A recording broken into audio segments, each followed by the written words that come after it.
एक साथी ने बड़ी अहम बात कही, मैं सुन के बड़ा हैरान हुआ कि चौधरी अब्दुल गनी साहब हमारे पास आए और हमसे सियासत सीखी। मैंने अपने बुजुर्गों से, बड़ों से रात को उनसे पूछा कि इसमें सच्चाई क्या है।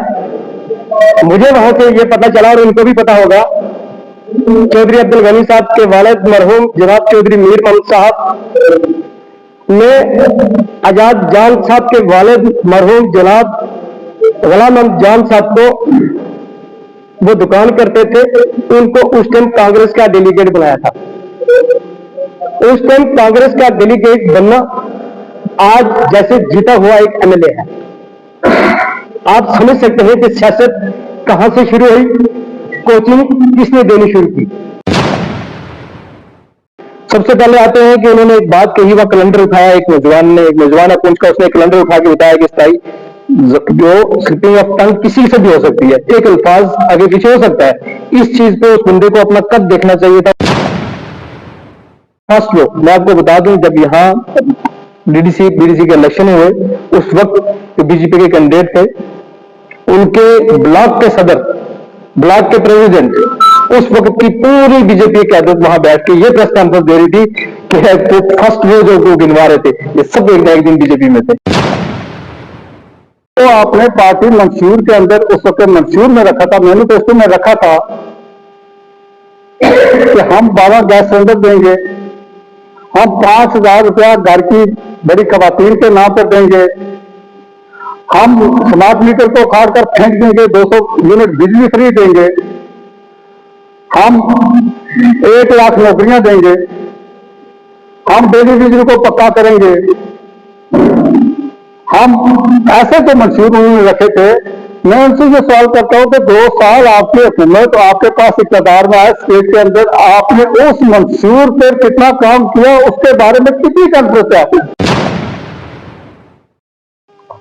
बिस्मिल्लाहिर्रहमानिर्रहीम। सबसे पहले तो मैं आप मीडिया हज़रात का तहे दिल से शुक्रगुजार हूँ कि जो आप वक्तन फ़वक्तन आवाम की आवाज़ जो हाईकमान तक पहुँचाते हैं। एक वाइज यही रास्ता है मीडिया के जरिए कि हमारी आवाज़ कोई हाईकमान तक सुने। आज की कॉन्फ्रेंस का मेन मकसद ये है कि कल परसों से मैंने एक वीडियो वायरल देखी, जो कि हमारी यहाँ की वक्ती हुकूमत की पार्टी के कुछ कारकुन बैठकर प्रेस कॉन्फ्रेंस दे रहे थे डेवलपमेंट के बारे में। मुझे कुछ उनकी प्रेस कॉन्फ्रेंस सुनकर कुछ बड़ी हिचक जैसी लगी कि कोई बात जो हकीकत पर मबनी हो तो उसको अवाम को तस्लीम कराना चाहिए और अवाम को करना चाहिए। जो हकीकत के बरअक्स अनससरी कॉन्फ्रेंस देनी है मीडिया में आकर, ये मुनासिब नहीं है। इलेक्शन कोई हारता है, कोई जीतता है, सभी नहीं जीतते, सभी नहीं हारते। लेकिन बहरहाल खुशनसीबी हो कि या बदनसीबी हो कि हमारे एमएलए साहब आवाम की खुशनसीबी समझे, आवाम आपकी बदनसीबी समझे कि हमारे एमएलए साहब इलेक्शन जीतकर हुकूमत में आए। लेकिन मेरा आज उस प्रेस कॉन्फ्रेंस के बरअक्स उनसे ये सवाल है कि जो आपने पार्टी मंशूर के अंदर उस वक्त मंशूर में रखा था, मैनिफेस्टो में रखा था कि हम 12 गैस सिलेंडर देंगे, हम 5,000 रुपया घर की बड़ी खवातीन के नाम पर देंगे, हम स्मार्ट मीटर को उखाड़ कर फेंक देंगे, 200 यूनिट बिजली फ्री देंगे, हम 1 लाख नौकरियां देंगे, हम डेली बिजली को पक्का करेंगे।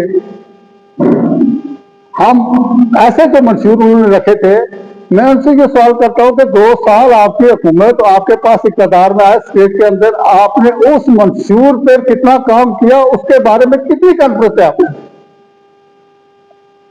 रहा मरकज का मसला, भाई मरकज की जो मामलत वाली स्कीमें हैं, जैसे PMAY है, PMJSY है, या हमारे जो ये कार्ड है, इसके मेडिकल कार्ड जो बने हो गए, आयुष्मान कार्ड बने हैं, या PMSY के मकान हैं, जो मरकज की स्पॉन्सर स्कीम जो है, अगर तो वो स्टेट गवर्नमेंट बनने के बाद ये स्कीमें आपने लागू कराई हैं तो हम तस्लीम कर देंगे कि आपने ये लागू करवाई।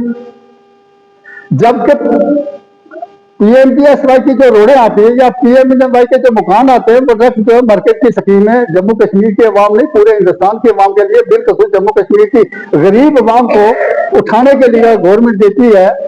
तो ये 2024 के इलेक्शन से पहले के हैं। अगर 2024 के इलेक्शन के बाद आपने स्टेट लेवल पर कोई प्रोजेक्ट बनाकर इस रोडों को बरूकार लाया है, आप उसको प्रेस कॉन्फ्रेंस में आवाम को भी तस्लीम करना चाहिए, हमें भी तस्लीम करना चाहिए।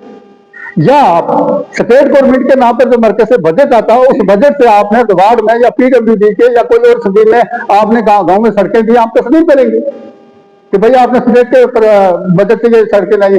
जहां एमएलए साहब आपकी कंस्टिट्यूंसी फंड जो आता है उस फंड से कोई काम जो है यहाँ पर बरूकार लाया तो उसको प्रेस कॉन्फ्रेंस को तो हम तस्लीम करेंगे, अवाम को तस्लीम करना चाहिए। लेकिन सड़कें हमें भी पता है, हम इसे कोई बोले वाली अवाम नहीं है कि सड़कें जो है चाहे स्टेट भी प्रोजेक्ट बनाएगा, प्रोजेक्ट बनाकर पीएमजीएसवाई का भेजेगा, जब तक मरकज के अंदर उस इलाके का तो उस कंस्टिट्यूंसी का उस एमपी जो है वो बैठ नहीं करेगा तब तक वो स्कीमें लागू नहीं हो सकती। अब जो स्कीमें 2023 से पहले गई थी अगर उनको हमारे किबरा मियाँ ताज साहब ने बैठ करवा के उनको लागू करा, वहां जाकर रिबन काटकर लोगों को जब फिर बोलते हमने 25 सड़कें 5 लाख 25 सड़कें लाई हैं और अभी हम 20 सड़कें और लेकर आ गए। अभी हमारी 55 सड़कें हो गई। अरे पहले गिनती तो सीखो कि 5 लाख 25 सड़कें 20 सड़कें और 45 बढ़ती है, आप 55 का नारा दे रहे हैं, वो 10 सड़कें कहां खा गया आप लोग। हमारे इलाके के कुछ मेरे भाई बिंदु जो है ना ये चमचागिरी करते हैं, इनको चाहिए कि बयान देना तो बयान देना, पहले अपनी किताब को पढ़ो, क्या आपने अवाम के लिए क्या किया। आप अपनी प्लान की कॉपी लेकर आओ अवाम के बीच में कि हमने ये प्लान जो है मरकज से सेक्शन करवाया, वो भी हमारी गवर्नमेंट ने करवाया, ये नहीं करवा सकता किसी एमएलए की कोई उम्मीद नहीं मरकज से जाकर तो प्लान सेक्शन करा कर लाए। वो अगर कराएगा तो उसकी नहीं करा सकता, वो तब कराएगा जब प्लान को अगर गट करेगा कौन, क्या एमपी करेगा। ये अवाम को बेवकूफ बनाने वाली बात है।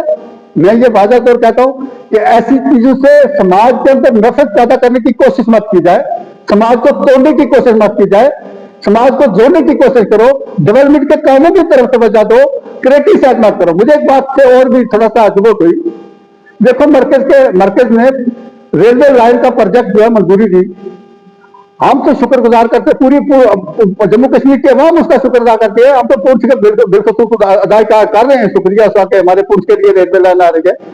अगर हमारे यूटी के SC1 SC2 के स्टेट प्रेसिडेंट अपनी गवर्नमेंट का मरकज की गवर्नमेंट का शुक्रिया अदा करता अपना फोटो लगाकर, तो एमएलए साहब उसमें क्रिटिसाइज करते हैं कि जिसको घर में अपनी नाली नहीं बनानी है, मरकज का गुण ना बगाए तो तू नाली बनाता है, तू अपनी काबिलियत बता, तेरी काबिलियत नाली बनाने की भी है काबिलियत। फिर दूसरा उसने बोला कि मैंने 90 लाख रुपया दिया उसकी रोड के ऊपर लुक डाले थे, तुझे प्रूफ करते 90 लाख रुपया तूने कहा गया, क्यों लोगों को बेवकूफ बना रहे भाई। मेरे खास कहने का मकसद ये है कि मरकज की स्कीमें तो मरकज दे रहा है, आप स्टेट की तरफ से और आपकी कंसल्टेंसी फंड से जो यहाँ डेवलपमेंट के काम हो रहे हैं उन पर प्रेस कॉन्फ्रेंस दो तो हम तस्लीम करेंगे। ये अवाम को बेवकूफ बनाने वाली कॉन्फ्रेंस मत करे जिससे समाज के अंदर जो है एक को खतरा, और समाज को डिवाइड मत करो, समाज को पास मत करो। आपको डेवलपमेंट करना है डेवलपमेंट करो, आपके पास प्रोटोकॉल है, प्रोटोकॉल को इस्तेमाल करो, लेकिन आप जो टीसीडी प्रेस कॉन्फ्रेंस से देगा अवाम को गमराह और अवाम को मतलब गलत रास्ते पर गाइड मत करो। ठीक है, दुनिया में जियो और जीने दो। सियासत ये नहीं सिखाती है कि किसी चीज पर कीचड़ उछालो। ठीक है, कीचड़ उछालना हमें भी आता, हम एहतराम से बात करते हैं, लेकिन दोबारा मौका नहीं देना। ठीक, ये किराए के भाड़ू के जो कुछ लोग हैं ना, इनको मैं वादा तौर क्या कहता हूँ, तो एक मेरा इलाके का बोला हम सब हिंदुस्तानी। अरे आपको किसने बोला भाई आप हिंदुस्तानी? उसी से कहते आपने जो पाकिस्तान से जो 47 के माइग्रेट होकर आए वो भी हिंदुस्तानी, कौन बोलता वो नहीं हिंदुस्तानी? आपने जिसे हिंदुस्तान की सरजमीन पर जन्म लिया सब हिंदुस्तानी है, लेकिन करेक्टर अपना अपना है। जरा अपने गिरबानों में जानकार बयान दिया करो, ये फालतू की बयानबाजी मत किया करो जिससे कि समाज में नुकसान होता है। नहीं, ये डेवलपमेंट करो तो डेवलपमेंट का काम, पब्लिक का काम करो, डेवलपमेंट करवाओ। बयानबाजी से काम नहीं चलता, काम ग्राउंड में होता है। बिस्मिल्लाहिर्रहमानिर्रहीम। आज की जो प्रेस कॉन्फ्रेंस हम ये भारतीय जनता पार्टी की तरफ से दे रहे हैं, हम कल परसों से एक प्रेस कॉन्फ्रेंस देख रहे हैं, उसमें उन्होंने जो प्रेस कॉन्फ्रेंस दी, मैं तो ये कहता हूं बड़ा दुख की बात है कि उन्होंने कहा कि कुछ इलाकों में काम नहीं हुए। जैसे कनकोट में उन्होंने कहा कि कुछ काम नहीं, कनकोट में, मैं कनकोट का नायब सरपंच हूं मेरी पंचायत में सबसे ज्यादा डेवलपमेंट हुई है। 7 करोड़ का प्रोजेक्ट जो है वो पीएचई का है, जल शक्ति का चल रहा है। लेकिन बदकिस्मती से यह है कि जब से नेशनल कॉन्फ्रेंस की सरकार बनी है वो प्रोजेक्ट ही बंद कर दिया है। उन्होंने ग्राउंड वाटर के जितने टैंक बने हैं चौधरी गनी के वक्त में बने हैं, जब वहां डीडीसी थे, सब प्लान उस वक्त बने, वहां पर टैंक बनाए गए, क्वार्टर बनाए गए, पाइपें लगाई गई। सड़कों का जो इस वक्त जो हमारी कमाल टेरी की सड़क हाड़ीवाला से कमाल टेरी चल रही है, ये 2023 में प्लान बना कर दिया था। पीएमजीएसवाई की रोड है ये 24-25 करोड़ की रोड है ये कि, और वहां का हमारा एक ककिया शरीफ का सरपंच कह रहा है कि वहां पर चौधरी गनी का कोई काम ही नहीं हुआ है। मैं तो उससे ये कहना चाहता हूं कि बड़े अफसोस की बात है कि उसने जो ये बात कही कि काम नहीं हुआ, मेरे साथ चलो मैं बताऊं कौन कौन से काम चौधरी गनी के हुए, कौन सी जगह में नहीं हुए, वो मेरे साथ चलो मैं उसको बताता हूं कि कौन से काम है। लेकिन हम ये चाहते थे कि ये आज तक हमने जो भी काम किया वो बगैर मजहब मिलत, बगैर नस्ल रंगो नस्ल किया, लेकिन जात पात पर हमने चौधरी गनी ने कोई काम नहीं किया। लेकिन अब वक्त आ चुका है, मैं उस सरपंच को यह वाजा लफ्ज़ों में कहना चाहता हूं कि आपके खिलाफ इतनी कि आपके लड़कों के खिलाफ जो कंप्लेंटें थी वो हमारे पास आती थी, हमने कभी उस पर एक्शन नहीं लिया कि ये एक नौकरी का मसला है, बच्चों का मसला है, इस पर हम जात पात पर ये कंप्लेंट कोई हमने नहीं की।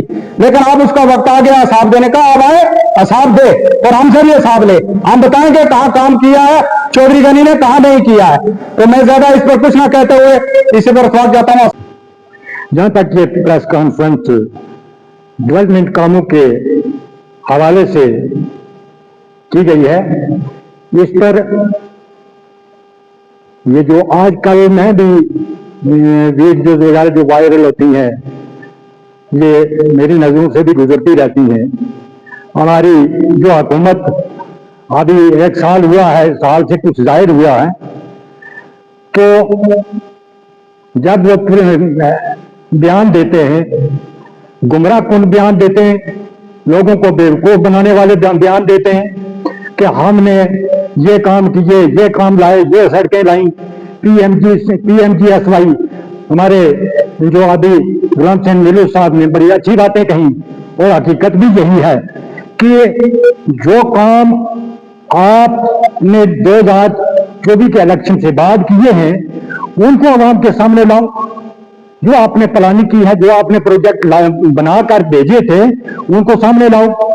ये तो आज जो पीएमजीएसवाई की रोडें जहां जहां भी लग रही हैं या दूसरे जो काम सेंटर स्पॉन्सर स्कीम के तहत हो रहे हैं, ये तो डायरेक्ट सेंटर की तरफ से, सेंटर हमारी जो मरकजी हुकूमत है उसकी देन है। ये आपने महज एक लोगों को बेवकूफ बनाने और लोगों को गुमराह करने की ये बातें जो कर रहे हैं, लोग आप जानते हैं, आज ये मीडिया का दौर है, लोग सब कुछ जानते हैं।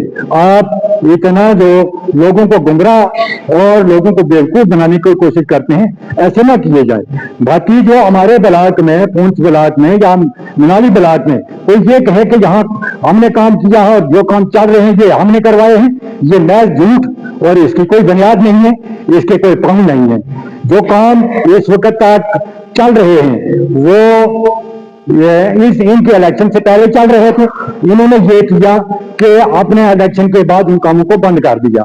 पीएमएवाई के मकान जो हैं ये जितने भी पूरे रियासत में या पूरे हिंदुस्तान में हो रहे हैं, ये भी सेंटर स्पॉन्सर स्कीम है, पीएमजीएसवाई सेंटर स्पॉन्सर स्कीम है। और पीएमजीएसवाई की जो रोडें हमारे ब्लॉक में या पूंछ ब्लॉक में लगी हैं, ये तो चौधरी गनी साहब के उस वक्त डीडीसी के प्लान जो है वो बनाकर भेजे गए थे, और वही प्लान जो है वो ठीक बात है ये कि हमारे एमपी ने उनको वेट किया और आज वो सड़कें आई हैं। जो ये 5 ब्लॉक में 5 सड़कें और हमने 25 सड़कें, ये महज एक लोगों को गुमराह करने की और बेवकूफ बनाने की बातें हैं। जो हमारे मेरे साथियों ने जो बातें की हैं ये हकीकत पर मबनी है और लोग जमीनी सतह पर ही इनको बखूबी जानते हैं। मैं इसी पर आपको शुक्रिया अदा करता हूँ। जो आज की प्रेस कॉन्फ्रेंस है, आज की प्रेस कॉन्फ्रेंस जो रखी गई है उसके 2-3-4 पहलू हैं। कुछ दिन पहले हमारी तरफ से यहाँ एनसी गवर्नमेंट ने जो वादे किए उसके ऊपर हमने एक प्रेस कॉन्फ्रेंस रखी थी कि उसमें से हमें क्या क्या मिला और वो पब्लिक तक क्या चीज डिलीवर कर रहे हैं। तो उसके बाद जब हमने वो प्रेस कॉन्फ्रेंस रखी तो उसमें हमने बिल्कुल जो सच्चाई थी वो बयान की कि जम्मू कश्मीर के अंदर नेशनल कॉन्फ्रेंस की सरकार पुंछ हवेली के अंदर एमएलए साहब जो है वो फेल हो चुके हैं। यहाँ पे कोई भी काम जो है तरक्की काम नहीं हो रहा है।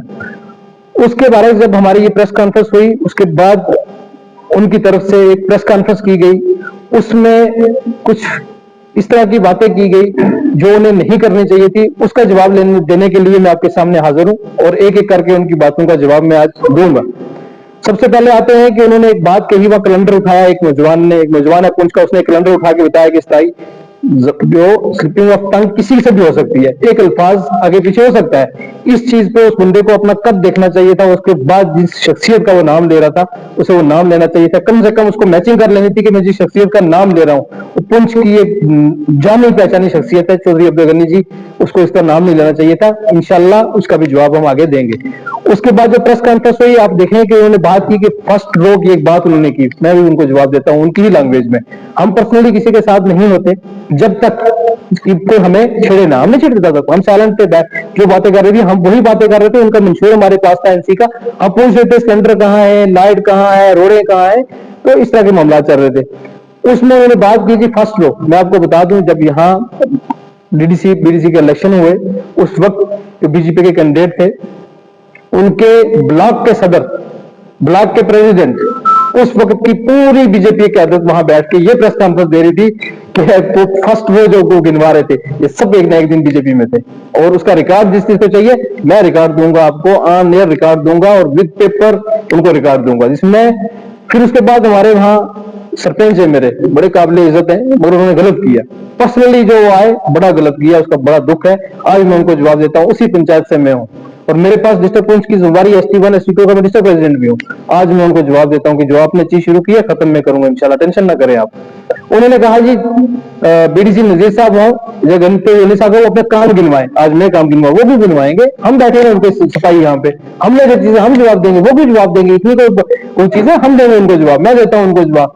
किस रोड की आप बात कर रहे हैं मुझे बताए सरपंच साहब, मैं आपको बात बताऊं, मैं आइए भैया के सारे मकानों की जल्द लिस्ट आपके सामने लाऊंगा। मेरी पंचायत में क्या क्या काम हुआ उसकी एक RTI के थ्रू एक लिस्ट सबके सामने लाऊंगा।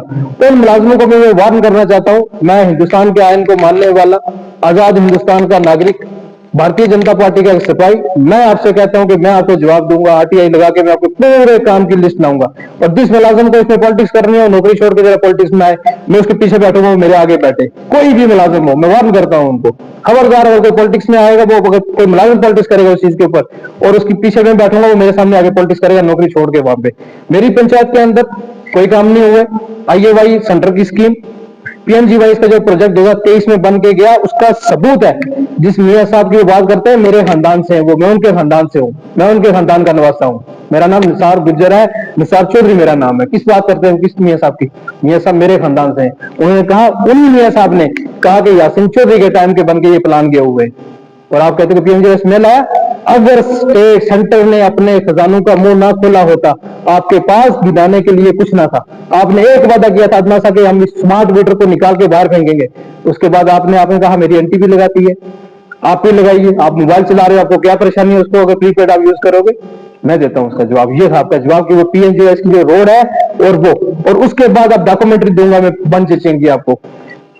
MLA साहब उस रोड का रिबन काटने गए जो मेरे कायद और मेरे लीडर चौधरी अब्दुल गनी साहब की क़यादत में वो रोड आई थी, जहां से हाड़ी वाला टू, मेरे पास अभी भी लेटर मौजूद है, उस रोड का था हाड़ी वाला टू चामरा, चामरा टू कमाल टेरी टू आगे उसका कलर का ये सर्वे था। सर्वे कराने से किसी की चीज नहीं बनती, उस पर तो मैं भी गया था। मैं कहूंगा वो रोड मैंने लाई है? नहीं, वो रोड चौधरी अब्दुल गनी साहब ने लाई है। सर्वे कराने से किसी की रोड किसी की नहीं हो जाती। वो सेंटर ने अपने खजानों के मुंह ना खोले होते, आपके पास गिनवाने के लिए कुछ ना था। दूसरी बात आपने कही कि हाड़ी वाला से रोड को शिफ्ट किया कहां पे? चामरा में। वहां तक MLA साहब की गाड़ी गई, इनके पास थार है 4x4, बड़े पैसे वाले लोग हैं, वो गाड़ी तो चली गई आसानी से, इनको एहसास नहीं हुआ। उस रोड की मैं आपको वीडियो दूंगा तनवीर साहब, मैं सबकी वजह से उस रोड की मैं वीडियो दूंगा। इतना बुरा हाल है। तो ऊपर एक रोड आई, वो शिफ्ट कर दी उन्होंने कहीं पे भी। हमने कहा अपने लोग हैं, हमारे परिवार है, वो उनको जाने दो, हमने कुछ नहीं कहा, हमने नहीं कहा। उसकी भी इंक्वायरी होगी इंशाल्लाह, CBI इंक्वायरी बैठेगी उसके ऊपर भी। वो रोड क्यों शिफ्ट हुई, किसके कहने से हुई? किसी MLA का PMGY में कोई रोल नहीं है। किसी एमएलए का। कोई एक एमएलए नहीं क्लेम कर रहा, एमएलए सुनकोट हो, एमएलए मेंढर हो, रजौरी का कोई एमएलए हो, सिर्फ सिंगल हमारा एमएलए सब यहाँ के कर रहे हैं कि मैंने लाइक, हम करवाएंगे उसकी इंक्वायरी, आप देना जवाब उसका, कोई बात नहीं। ये आते जाते रहते हैं, पतझड़ का मौसम हमेशा नहीं रहता, आएंगी बहारें आएंगी, इंशाल्लाह वो जल्द आएंगे, हम आपको एक एक चीज का जवाब देंगे। उसके बाद इन्होंने कहा जी वो रोड मैं लेके आया, जहां एमएलए साहब ने रिबन काटा, मैं बताऊं कि उससे पीछे वो 1 किलोमीटर रोड, इतनी खस्ता हालत है उस रोड की। क्या जब प्रोजेक्ट में हाड़ी वाला तो वहां था, इसलिए नहीं किया गया कि वहां पे बीच में बीजेपी के वोटर है। देखें तो आप यही कर सकते हो, गंदी सियासत, ये हिंदू मुस्लिम जात पात की लड़ाई आप कर सकते हो, हमने कभी नहीं की। कोई एक चीज लाओ, मैं दूंगा आपको वीडियोस, इलेक्शन के टाइम पे किस किसने क्या क्या बोला मैं बताऊंगा उसके बारे में। उसके बाद आपने कहा कमाल टेरी रोड चोई साहब ने वो दी। उसके बाद कमाल टेरी जो आपने कहा जी जितना बड़ा जो एक पीएचसी का इतना बड़ा काम चला, आपने कहा स्कीम है, किसने बंद करवाई वो? कम से कम आपको पूरा होने देते, उसके बाद हम बताते आपको बीच में क्यों करवाई कि इनके घर में वो सूटकेस नहीं पहुंचे, इन्होंने कहा ये हमें नहीं मिल रहा, इसके बाद इन्होंने बंद करवाई। कमाल टेरी रोड जो कमाल टेरी जो पंपिंग सिस्टम है जहां से पानी कमाल टेरी के लिए जाता है, उस टैंक की हालत में अभी आपको वीडियो देता हूं, मैंने रात को कॉल करके वीडियो मंगाई क्या हाल है उसको। वहां पे अभी चोई साहब ने उस मोटर के लिए, और वहां एक घर था सिर्फ, इब्राहिम साहब नायब सरपंच कमकोट बैठे हुए हैं, इनके वहां पे मेरे घर के पास एक रोड दी 2 लाख 3 लाख की डीटीसी प्रोजेक्ट से, वहां पे वो रोड लगी हुई है कि वहां उस टैंक को भी फायदा हो जाए, मोटर को शिफ्ट करने में भी हो जाए, और वो रोड में दी। उसके बाद मैं शार्ट में देता हूं कि सरपंच साहब आपने जो चीज शुरू की है, आपने एक चीज कहा था कि मेरे साथ आए, मैं आऊंगा, मेरे लीडर नहीं आएंगे, इतना ही वैल्यू मैं रखता हूं, इतना मुझे समझ है, मैं आपका चैलेंज एक्सेप्ट करता हूं। टाइम आप देंगे, जिस वक्त वो टाइम देंगे आपके पास पूरा पूरा जितना 1 साल ले, 6 महीना ले, 6 घंटे ले, 6 मिनट ले, मैं हाजिर होऊंगा आपके पास, मैं गिनवाऊंगा चौधरी अब्दुल गनी साहब ने क्या क्या काम किया है नंगाली ब्लॉक के अंदर और कौन कौन से काम हुए, और आपसे अब मैं हिसाब लूंगा एक एक का। पीएमए वाइज सेंटर की स्कीम है, आपका कुछ नहीं है उसमें रोड। उसके बाद किस किस के घर में सिलेक्टेड काम हुए, कितना कुछ हुआ, और उसके बाद मैं आपको एक बात बताऊं कि आने वाली प्रेस कॉन्फ्रेंस और 1 महीने में जो करेंगे हम विद रिकॉर्ड करेंगे, और जो भी कैपेक्स के प्लान बन रहे हैं मैं सबको कह देता हूं, किसी भी मुलाजिम को, सब मुलाजिमों को कह देता हूं कुछ ना करना, एमएलए साहब का पैसा नहीं हो, पंचायत का 23 लाख था, 8.5 लाख स्टेट गवर्नमेंट ने काटा, वो बुला काट लिया, 14,95,000 पे यहाँ आया था, नीचे छड़ करना, उससे बुरे फंसोगे आप, ऐसी बात नहीं। आपने जब पर्सनली आके ये बातें शुरू की है, खत्म मैं करूंगा, और ये वाज़ह तौर पे जो प्रेस कॉन्फ्रेंस उसने हुई थी, मेरे ब्लॉक के जो लोग बैठे थे उनको मैं कहता हूं कि आपने जो पर्सनली अटैक करके जो कहानी शुरू की है, एंड इंशाल्लाह हम करेंगे। अल्लाह हाफिज, बहुत शुक्रिया आपका। कल से सोशल मीडिया के ऊपर नेशनल कॉन्फ्रेंस की प्रेस कॉन्फ्रेंस जो है वो बड़ी गर्दिश कर रही है, उसके बानिस्बत आज हमें भी मीडिया के सामने आना पड़ा। मैं तमाम मीडिया हजरात का दिल की गहराई से शुक्रिया अदा करता हूँ कि आप हमारी आवाज आवाम तक और एडमिनिस्ट्रेशन तक पहुंचाने में आपका अहम रोल जो है वो आज तक रहा है। जब वहां नेशनल कॉन्फ्रेंस के चंद लोगों ने एक प्रेस कॉन्फ्रेंस दी जिसमें फ्रंट रोल के लोग बैठे हुए थे, उन्होंने एक बात कही कि जो बीजेपी प्रेस कॉन्फ्रेंस के फ्रंट लोग थे उन्होंने कई बार अपनी पार्टियां चेंज की। मैं आज आपकी मीडिया की फसादत से उनसे ये बात पूछना चाहता हूं, सरदार जी आप मेरे भाई हैं, अजीज हैं, आपने अपनी फ्रंट रोल भी जो फ्रंट रोल थी वो देखी थी कि उसमें बीजेपी के वाइस प्रेसिडेंट भी थे। पिछले जब इसके डीडीसी के और बीडीसी के इलेक्शन हुए थे और बीजेपी के वोटरान भी वहां पे, ये सियासी लोग पार्टियां चेंज करते रहते हैं, उसमें आपके जो साथी वहां बैठे थे उनका अहम रोल है। दूसरी, मेरे ब्लॉक के एक साथी ने बड़ी अहम बात कही, मैं सुन के बड़ा हैरान हुआ कि चौधरी अब्दुल गनी साहब हमारे पास आए और हमसे सियासत सीखी। मैंने अपने बुजुर्गों से, बड़ों से रात को उनसे पूछा कि इसमें सच्चाई क्या है। मुझे वहां से ये पता चला और इनको भी पता होगा, चौधरी अब्दुल गनी साहब के वालिद मरहूम जनाब चौधरी मीर मोहम्मद साहब ने आजाद जान साहब के वालिद मरहूम जनाब गुलाम अहमद जान साहब को, वो दुकान करते थे, उनको उस टाइम कांग्रेस का डेलीगेट बनाया था। उस टाइम कांग्रेस का डेलीगेट बनना आज जैसे जीता हुआ एक एमएलए है। आप समझ सकते हैं कि सियासत कहां से शुरू हुई, कोचिंग किसने देनी शुरू की। बात रही डेवलपमेंट की, मैं इस्लामाबाद पंचायत से एक छोटा सा बीजेपी का वर्कर हूं। मैं ये पूछना चाहता हूं, सेंटर की स्कीम को माइनस करके 2 साल में इन्होंने लोगों के क्या काम किए हैं? जब इन्होंने इलेक्शन लड़ा, और इलेक्शन हमेशा कोई भी पार्टी का मंशूर होता है, इन्होंने अपने मंशूर में जो लोगों से वोट लिए, जो झूठे वादे किए, आप मुझे वो बात बताएं कि क्या उस प्रेस कॉन्फ्रेंस में आपने उन लोगों ने उस बात को वाजिया किया कि जो हमने मंशूर, जिस मंशूर पे हमने इलेक्शन लड़ा, क्या हमने एक वादा भी पूरा किया? उन लोगों ने, प्रेस कॉन्फ्रेंस वाले लोगों ने लोगों को यह बताना था कि हमने 12 सिलेंडर गैस जो लोगों को देने के वादे किए थे, वो हम कब और किस डेट पे देने जा रहे हैं। हम 1 लाख नौकरियां बेरोजगार नौजवान जो सड़कों पे आज दर की ठोकरें खा रहे हैं, वो हम कब देने जा रहे हैं। उन महिलाओं को जो वादा किया था कि घर की बड़ी लेडीज को हम 5,000 रुपया देंगे, जिस पर लोगों ने इनको वोट दिए, वो हम कब देने जा रहे हैं। जो फ्री में लेडीज के लिए बसें चलाने का एक प्रोग्राम, एक नारा दिया था, आप देखें इस खासकर डिस्ट्रिक्ट पुलिस में कौन कौन सी लेडीज जो है वो फ्री ऑफ कॉस्ट में गाड़ियों में आज चल रही हैं। जब उमर साहब ने कहा था कि पहली कैबिनेट मीटिंग में हम ये बिल पास करेंगे कि डेली विजिट जो है उनको परमानेंट करेंगे, आप वो बेचारे रोडों पे धक्का खा रहे हैं। वो मीटर जो 200 यूनिट बिजली फ्री की बात की थी, जिस पे लोगों ने इनको वोट दिए थे, हम मीटर को उखाड़ कर नदी में फेंकेंगे। अब लोग ये सवाल पूछते हैं, आप रोडों को इधर उधर की बात मत पूछो, बताओ काफिला कहां लूटा है। अब रोडों को ये जो सेंटर पैसा दे रहा है, पैसे की बरसात हो रही है, आप इसकी बातें मत करो। आप ये बताओ कि जो आपने इलेक्शन में मंशूर, एक जिस पे आपने इलेक्शन लड़ा, आप मुझे ये बताएं कि आपने लोगों के काम क्या किए। मैं इस्लामाबाद पंचायत की बात करूं, इस्लामाबाद में 40 साल से वहां का सरपंच और जो डिस्ट्रिक्ट प्रेसिडेंट है, हमारे वोटों पे सियासत करते रहे। मुझे बताएं कि मेरी एक 3 वार्ड है जिसमें 3000 पॉपुलेशन है, आज तक उन वहां पे रोड नहीं दी, आज तक वहां पे साफ पानी पीने का नहीं दिया, आज तक वहां पे बिजली का पोल नहीं दिया। चौधरी अब्दुल गनी साहब जब वो डीडीसी बने, 5 ट्रांसफार्मर वहां पे दिया, मेरे साथ चलो मैं आपको दिखा सकता हूँ। 400 पोल वहां पे दिया, मैं आपको दिखा सकता हूँ। घर घर तक रोड पहुंचाई, मैं आपको बता सकता हूँ। बहुत बड़ा प्रोजेक्ट जेजेएम में जो वो लाए, मैं आपको बता सकता हूँ। जो 80% वहां कंप्लीट हो चुका है, 20% इस वजह से रहा कि इनको पता चला कि ये प्रोजेक्ट कंप्लीट होने जा रहे हैं। इन्होंने एक नारा दिया कि वहां पे गपला हुआ है, 2 साल हो चुके। मैं पूछता हूँ वो गपला आज तक निकले क्यों नहीं। वो गरीब आवाम का पैसा, उन ठेकेदारों का पैसा जो वो नहीं रोका, बस गरीब आवाम का पैसा रोका। जो गरीब है, जिन्होंने काम किया है, जिन्होंने वहां पे दिहाड़ी लगाई है, वो सारे फुटपाथ पे आए। वो काम जेजेएम के किसने बंद करवाए? इन्होंने बंद कराया। अगर वो जेजेएम ये बंद ना करवाते, ये ठेकेदारों की पेमेंट करवाते, आज वो सारी की सारी स्कीम वहां कंप्लीट होती और लोगों को पानी पीने का साफ पानी मिलता। ये जो झूठी का प्रेस कॉन्फ्रेंस देते हैं, आप आवाम वो चीज समझ चुकी है और हर चीज जानती है। आवाम इनसे शरेआम और रोड पे पूछेगी कि जो आपने इलेक्शन में हमारे साथ वादे किए थे, वो वादे कहां हैं। आप रोड की बात छोड़ो, सेंटर आज तक पैसा देता है और देता रहा है। आज शापर की बात करें, आज ही शापर से मुझे फोन कॉल आ रहे थे, वो लोग इनकी जानू तो रो रहे हैं, उनको पानी पीने का साफ पानी नहीं है। अगर वहां पे ग्रीफ रोड न देती, मुझे बताएं शापर 2 पंचायतों में इन्होंने आज तक क्या काम किया है। आप किरने की बात करते हो, नजरुद्दीन डार साहब ने कहा ये रोड हमने सेक्शन करवाई है। यहाँ डिस्ट्रिक्ट में बहुत से सरपंच हैं, कोई सरपंच किसी रोड को मंजूर सेंटर से नहीं करवा सकता। आप किरने के अंदर देखो जो पीएमजीएसआई की रोड है, उसको लगाने वाला कौन है।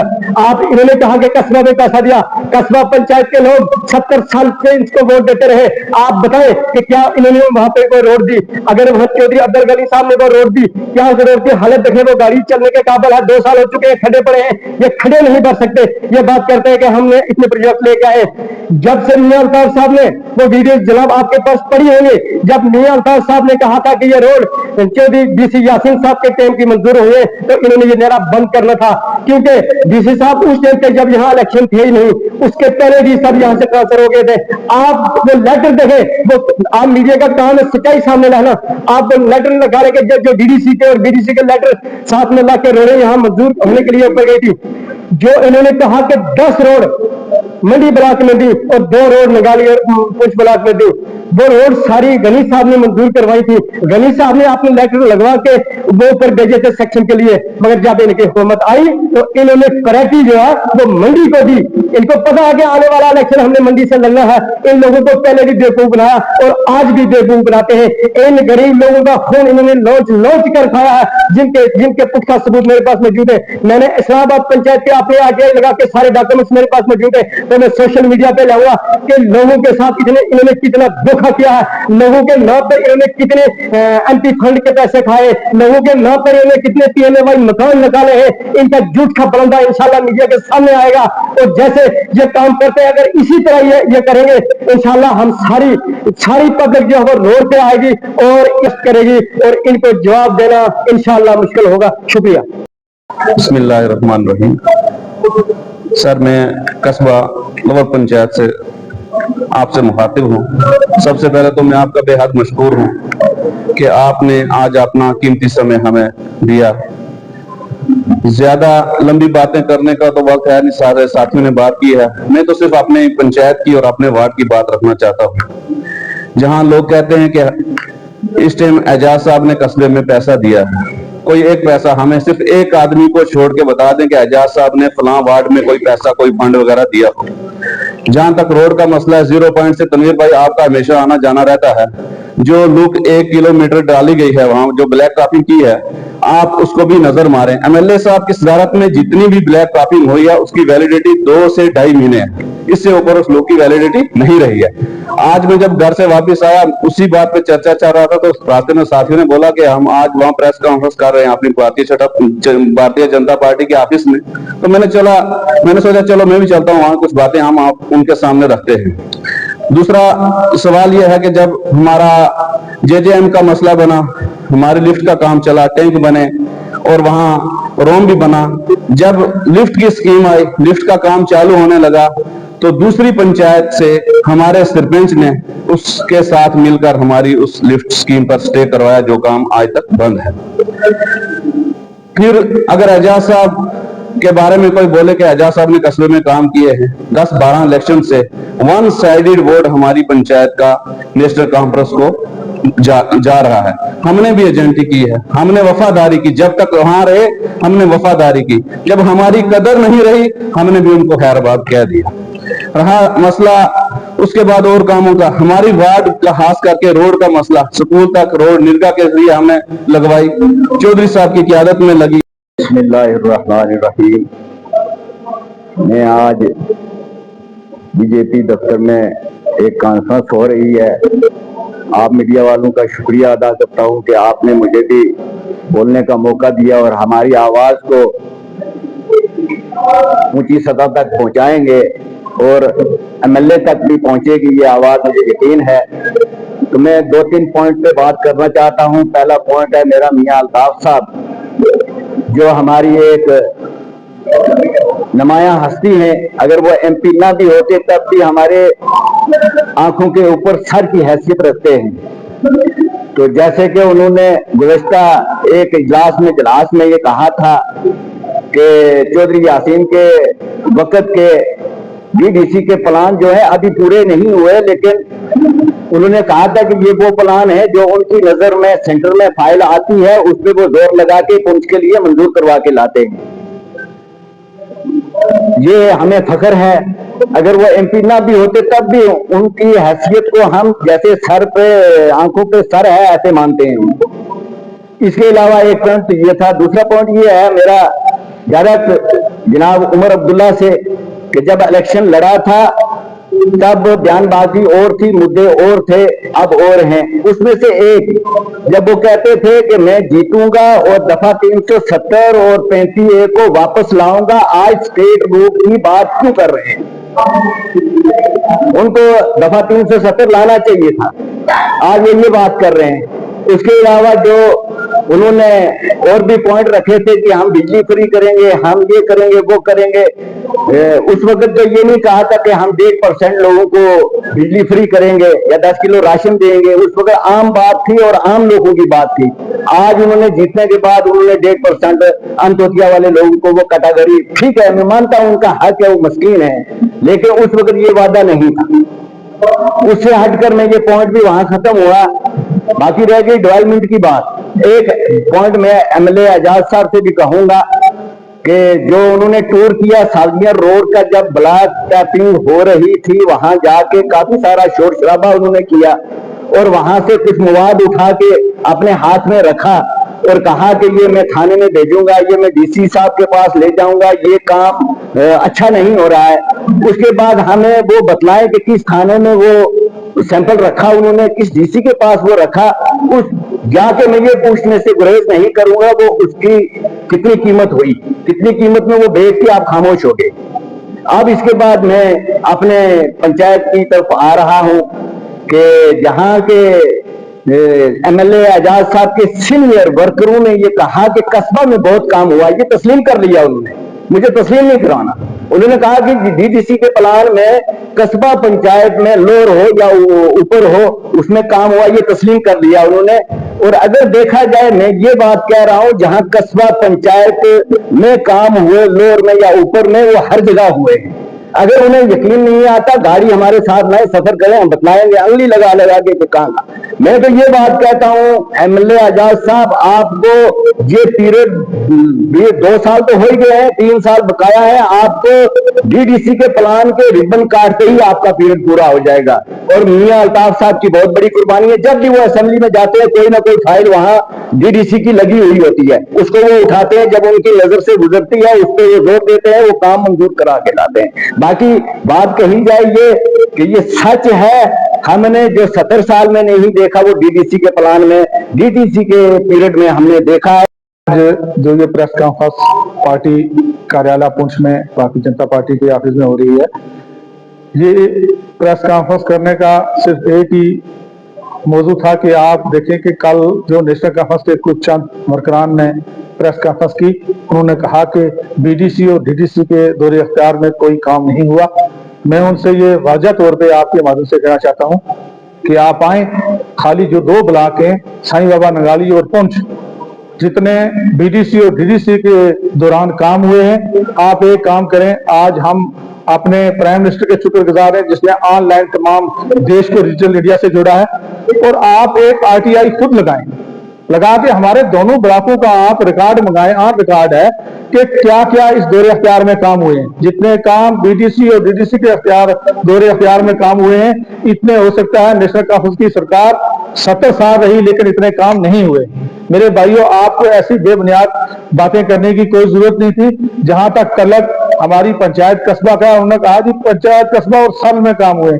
मेरे भाइयों, आप इन्हें तो उतारो, आप आओ इन दोनों ब्लॉकों में आकर काम देखो, काम कितना। आपकी तकिया पंचायत में जितने काम हुए आपके सामने, यहाँ पे हमारे तकिया की जो पंचायत के यहाँ पे मजदूर लोग थे उन्होंने अपनी बात रखी है, उन्होंने बताया कि हम बताएंगे तकिया शरीफ में कितने काम हुए हैं। हर जगह काम हुए, इसमें कोई दो राय नहीं। बाकी जहां तक सेंट्रल स्कीमों का तल्लक है, सेंटर की जितनी स्कीम है, आप एक काम करें, हम उनसे भी गुजारिश करते हैं कि आप छोड़ें क्रेडिट लेने को, आप एक आरटीआई लगाएं कि जो प्रोजेक्ट पीएमजीएसवाई के गए हैं वो किसके लेटर के थ्रू गए हैं। अगर उनका लेटर लगा हुआ है, हम चाहते हैं उन्होंने काम किए हैं, हमें उनका क्रेडिट लेने की जरूरत नहीं है। लेकिन अगर कौंसिल के थ्रू डीडीसी मेंबरान ने प्रायोरिटी दी है, बीडीसी हजरात ने प्रायोरिटी दी है रोडों की, आज वो रोडें सेंटर से मंजूर होकर आ रही हैं और सेकंड फेज भी इंशाल्लाह जो है वो भी शुरू हो चुका है। और उन कामों को अपना क्रेडिट ये ना बनाए, इन्होंने जो काम 2 साल में किए उनकी एक प्रेस कॉन्फ्रेंस करें कि हमने क्या किया है। बाकी जहां तक नेशनल कॉन्फ्रेंस का तल्लक है, इस वक्त आप देख रहे हैं कि ये सिर्फ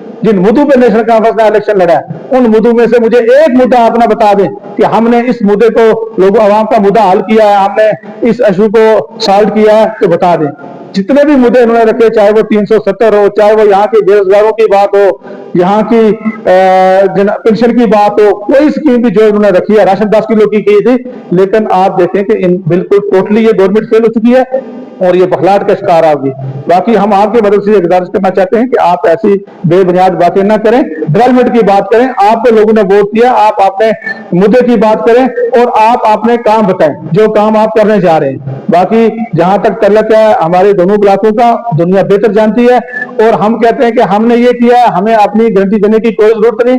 हम नेशनल कॉन्फ्रेंस के भाइयों से गुजारिश करते हैं, एक आरटीआई लगाओ और बीडीसी और डीडीसी के जो काम हुए वो आप वहां से निकाल के ऑनलाइन लगाओ, आपको पता चल जाएगा क्या है।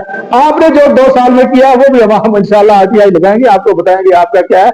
बाकी जहां तक किसी की जात पे कोई अटैक करना ये ना करें, जो गनी साहब ने काम किए वो काबिल मिसाल है। बाकी जहां तक गनी साहब की सियासत का तल्लुक है, आप देखें कि आज ये अल्लाह का करम है कि एक बॉर्डर एरिया से एक आदमी जो 2014 में इलेक्शन लड़ा, उस वक्त भी ये लोग कहते थे कि समुद्र से एक बाल्टी जो है पानी की कोई बात है, समुद्र खाली नहीं होता।